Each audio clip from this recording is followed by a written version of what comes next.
making a lot of noise at AT&T Stadium. Anything that moves between these lines, gotta get dealt with. 10, 5, and he streaks in. Deep to the post to Lamb. At the 5, to the goal line.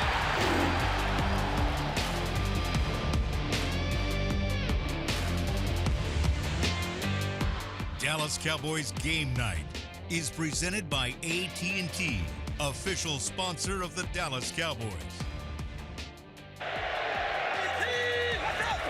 We're into a motion, the blitz comes, Purdy gets it up.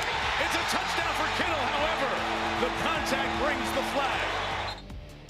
And that flag would be wiped off. The Dallas Cowboys fall 30-24. George Kittle and company help railroad the Cowboys to a 3-4 record on the 2024 season. Kittle finishes with a season-high 128 yards and a touchdown. As we welcome you into Cowboys Game Night, instant reaction and highlights, some lowlights from the Cowboys as well as they fall at Levi Stadium here in Week 8 of the NFL season. Hello, everybody. I'm Kyle Yeoman, soon to be joined by Nate Newton. Let's take a look at how this one unfolded. The Cowboys trying to get their first win over San Francisco with Dak Prescott and company since 2020. San Francisco would strike first with a field goal, but fast forward to the second quarter, Dak to CD for 15 yards. He started dealing. Then he finds Ferguson for 10 yards. And then targeting at the goal line, looking for Luke Schoonmaker a couple plays later. A penalty puts the ball at the 1-yard line. And the play after that, Ezekiel Elliott plunges his way forward. Dallas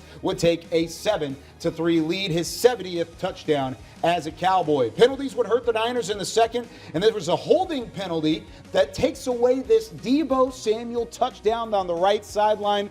This would actually, unfortunately for the Cowboys, be a little bit more to come. You take a look at the holding here. They wipe it off. San Francisco has to settle for a field goal. Both teams would trade field goals there. Dallas led 10-6 at the break. Going into the third quarter, the Niners started with the ball, and they started rolling as well. Brock Purdy finds George Kittle 43 yards down the left sideline, setting up an easy one from inside the 5-yard line. The rookie Isaac Guerendo helped San Francisco take their second lead of the day. Next drive for Dak Prescott, looking for CeeDee Lamb down the left sideline. It's intercepted. Lenore cuts it off, and San Francisco gets the ball back.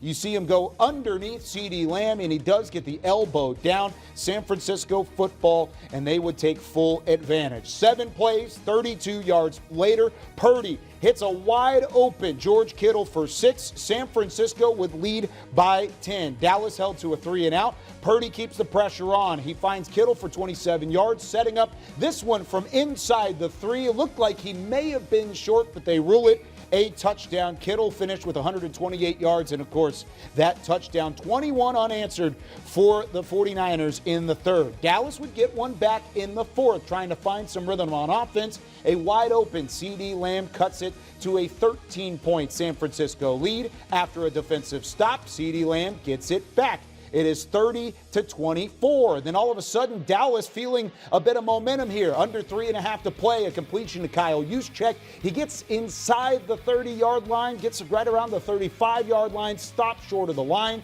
Dallas gets it back, but what do on the ensuing possession? Long bomb down the left sideline. Kevontae Turpin can't reel it in. It's incomplete. They have to go for it on fourth down. Dak pressured. He rolls out to his right into double coverage to Jalen Brooks.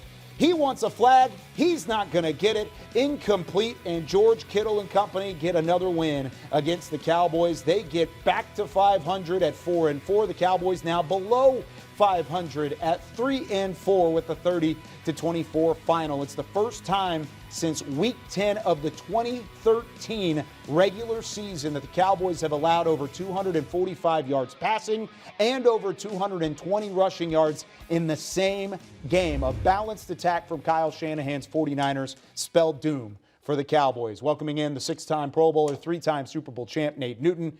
Nate, I'll kind of leave it up to you here. What was the number one concern for you in the Dallas loss? Coming into the game, we talked about on the pregame show about not letting them run the ball. Well, they ran the ball for 200 yards. We talked about keeping Kittles out of the end zone. You know, he's going to catch some passes, but he got into the end zone for 124 yards. Mm-hmm. That was another thing we worried about. And their turnovers. needed no turnovers. We had to play almost a perfect game when it came to that right there. We had 2 big turnovers, and they got scores. I mean, if we wouldn't have had those turnovers, I think we'd have been more in the game.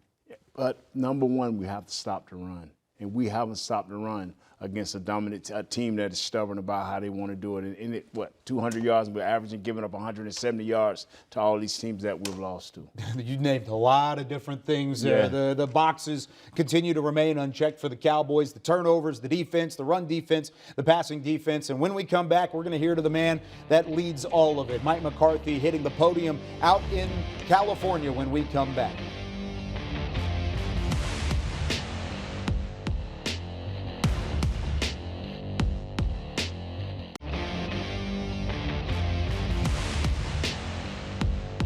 This segment is brought to you by the Texas Lottery. Dallas Cowboys scratch tickets from the Texas Lottery are here. Play today. Prescott steps up, throws it down the sideline to Devontae Turpin. It's intercepted. Prescott was getting rushed as he threw, and in the back, Jair Brown comes up with the pick. Couple big turnovers for Dak Prescott and this offense, stifling some early momentum as Dallas held a lead at halftime, but then going into the second half, it was all San Francisco. Let's go back out to the West Coast and hear from head coach Mike McCarthy. Yeah, definitely. Third quarter was obviously a factor in the outcome. The 3 and outs on offense, and the one giveaway, and obviously their point and really production there, but.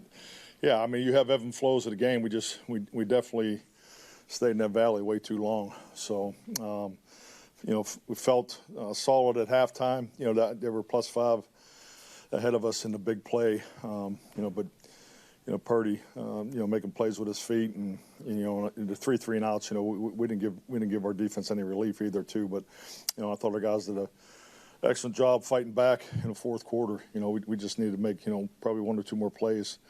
Particularly on it, they still have a chance to go down and win it there in the last series on offense. So we're disappointed. I think our guys, our men really had a good week of preparation. I thought there's definitely areas of improvement, but still we have a ton to work on. I mean, there's some hard matchups throughout the game that we prepared for and we didn't get it done. So we have to go back and continue to work hard, in the planning part of it, because their key players were very productive, tonight. And so when you put together a plan for that, it's you obviously need to execute it, and so coaches and players, we can learn from this, and we're 3 and 4. That's the facts of this deal. But I felt very confident, based off of the week preparation. We're disappointed. We're disappointed because we, obviously felt we were going to come in here and do what we needed to do to get the win. We came up short. So Mike McCarthy saying they came up short. You can catch all of his press conference on DallasCowboys.com and the Cowboys YouTube channel. 4 of 12 on third down. You look at some of the numbers, they're actually inflated from what it could have been.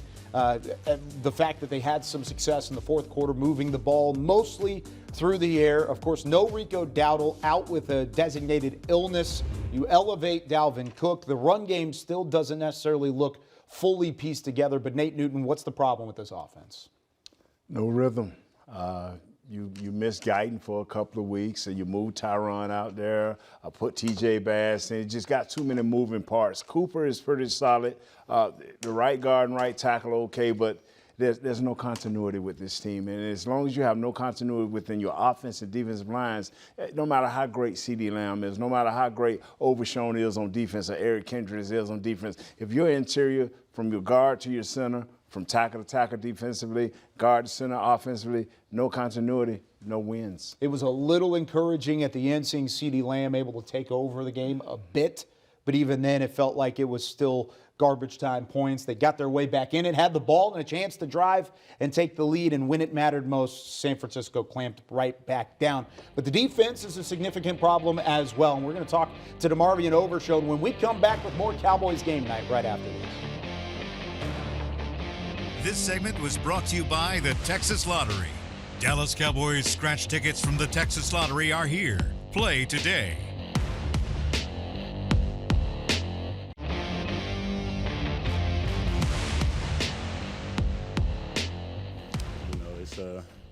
it's definitely a game of emotion, as you can tell. It's going to be a battle every time. And,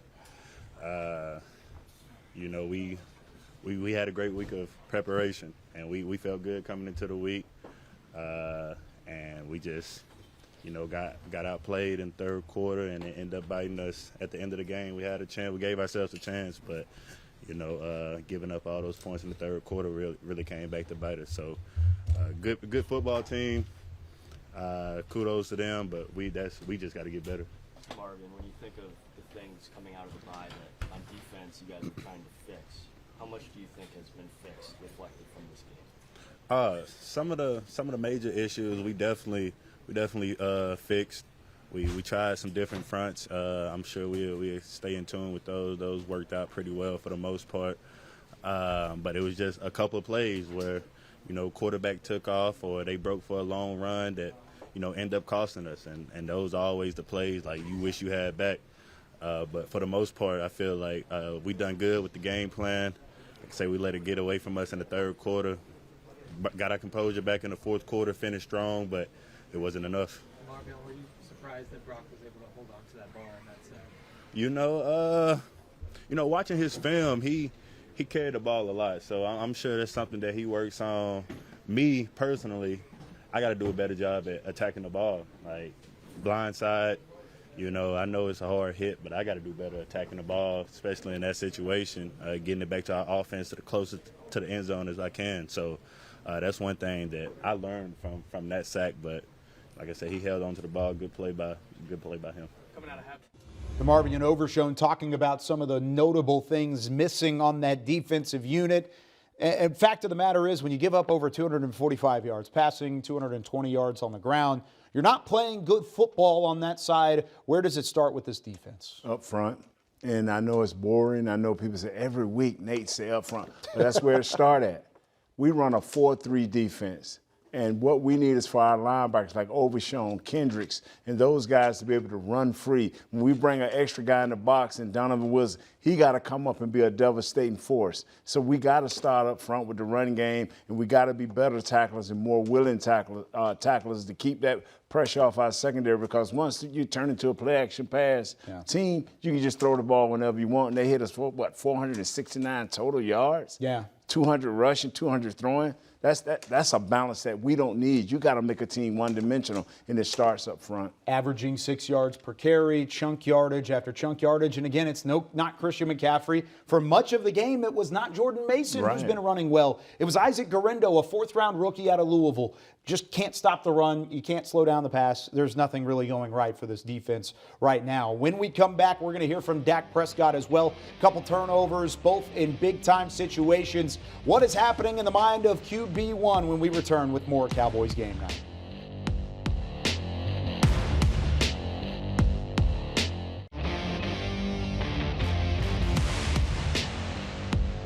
Closed captioning is brought to you by the Texas Lottery. Cowboys scratch tickets from the Texas Lottery are here. Play today. The West Coast, as we now hear from quarterback one, Dak Prescott. I mean, me personally frustrated myself that my play. I imagine the rest of the guys are not getting a win. 2 in a row, sitting at 3 and 4. But I can definitely tell you that nobody's shaken or given up. Frustration is very high, but it's a long season. I mean, it's a long season. Division games, a lot are still ahead of us. Frustrated. That's the best way that I can put it. The last drive, you go back, was there belief, and can you just talk about those 4 plays? Yeah, hell yeah, there's belief. I mean, that's all I can ask for. All this team can ask for is an opportunity. Ball in our hand, down 6, to go win the game. And first one, in cut, got to just put the ball higher. Nowhere else. I think in that moment, I mean, from my view, to go with the ball, just got to put it higher and/or scramble, create something with my legs being its first down. The second down play, they did a good job. Took Ferg away underneath, kind of bracketed this corner route, forced me out of the pocket. Third down, liked the matchup, took a shot, Didn't convert it. And then on the fourth down, I got pressure early. I had to get out of the pocket and kind of put something up for Hopes. Hope that there was contact on the end. Didn't go that way. 2 guys on 1. They made the plays when they needed to, and we didn't. So Dak Prescott, for the second straight week, has multiple turnovers, does not look good whenever it really matters. And that's the thing about Dak is whenever he signs the contract, he's the highest paid player in NFL history. There's just another level of pressure on top of being the quarterback of the Dallas Cowboys. Where do they turn things around in terms of the passing game? Because we've talked about the struggle in the run game. Is it all tied together? Got to be a little bit more precise in what you're doing. He told us exactly what he saw and how he threw these interceptions. But what I think he's doing, he's pressing. I think he's seeing things or hoping for things, and they're not there. Well, he's got to get a better timing with his wide receivers. He got to get a little bit more to his tight ends and his running backs. You got to spread it around. You got to go back to that old Dak, that smooth Dak. Or when you see, hey, this guy's open, throw it to him. Whether it's a dink and dunk, don't matter. But don't force things. You know what I mean? And he's taking a lot of hurries and hits through his offensive line. He didn't want to say anything, but one of the interceptions, the guy was all in his chest. He couldn't follow through. Yeah. That was that pass down the left sideline. So he's going through some things, but he's going to take it. That big check, that's what he's supposed to do. Well, and a lot of times he's having to force things. The offensive line's not playing well. The run game, only giving him 50-plus yards, is not going to necessarily open up the play-action game. Dallas is out of sorts on offense. They're out of sorts on defense. That's not necessarily breaking news for anybody watching. But when we come back, Nate's going to give out some pancakes. They're not necessarily the good pancakes. They're the ones that are burnt right off the front of the pile. How do you get better going into Week 9? To watch more Dallas Cowboys content on your connected TV, download the Cowboys Now app on Amazon Fire, Roku, and Apple TV.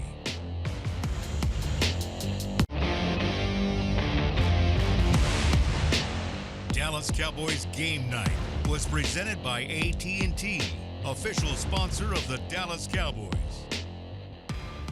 It's bug fixes, obviously. It's some things that we can't control, some things that we can't. As for him, I know he can do better and have a better read, and as for us, we can have better routes, fight at the top of the routes. There's plenty of ways you can avoid an interception, you know what I'm saying, and on both parties, and I know he can vouch for that. But as for us, I can only speak for us. And we gotta be more physical at the top of the route, and we got to win overall. CeeDee Lamb talking about what the Cowboys can do better moving forward. Dak Prescott even saying nobody is giving up, nobody is shaken. Frustration really high, but it's a long season. Nate Newton going to wrap things up here on Cowboys Game Night with some burnt pancakes. Didn't turn out well the first time around, but you got a couple different opportunities coming up late. Who's got to be better next week? Donovan Wilson. I know he's a box safety. That's a guy, safety, that walks up and be a part of the run game. But when they can isolate you like they did with Kittles for those big catches, a couple of those big catches, he burnt him up pretty bad. Yeah. That was, burnt pancakes for you, baby. Donovan Wilson. It's unfortunate. He gives out good pancakes whenever good things happen, and this just isn't one of those games, unfortunately. And if you want to have some good news and look ahead at the Cowboys schedule, it's not really good news. Don't look ahead at the Cowboys schedule. You've got Atlanta next week coming off of a win again today against Tampa Bay. Then you've got Philadelphia, who's currently second in the division. Houston, then Washington, who's currently first in the division. 4 straight games and a continued month of football following another loss for the Cowboys, who've lost 2 straight in this time to the San Francisco 49ers. 30-24, the final score from Levi's Stadium. For Nate Newton, I'm Kyle Yeomans. That's going to do it for us here on Cowboys Game Night. We'll be back next week to break it all down for you with Cowboys Pregame Live, Cowboys OT, and Cowboys Game Night.